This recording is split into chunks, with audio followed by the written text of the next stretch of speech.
Hi guys, it's 6 o'clock in the evening. So we're outside, it's raining hard. Hi Kuya, say hi.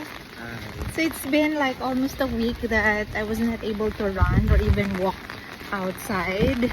So medyo marami nang kailangang habulin na calories na dapat i-burn.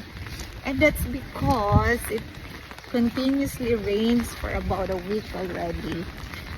So, kailangan talagang kahit maulan, we have to walk outside. So, look at us, Kuya Diam and I.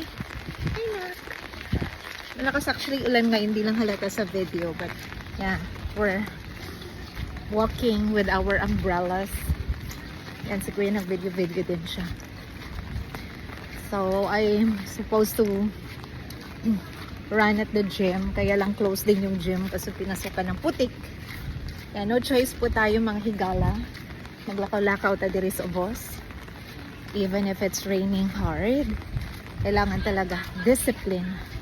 Otherwise, tataba na naman tayo ng bongga. Okay, so, ay, naku, matubig talaga siya. Yan nga lang talagang hindi maiwasang mabasa yung feet natin. Wala kang sugat sa paa, anak? Wala naman. So, wala naman kaming sugat sa paa. So, hoping na hindi naman tayo magkakaroon ng issue. Okay, so we're trying to complete a 5K walk tonight. O kahit 6 o'clock na at maulan, parang maliwanag pa din. That's it for now. Bye guys. Where's my kuya? Kuya, where are you kuya? Where are you? Cannot find you. Where are you?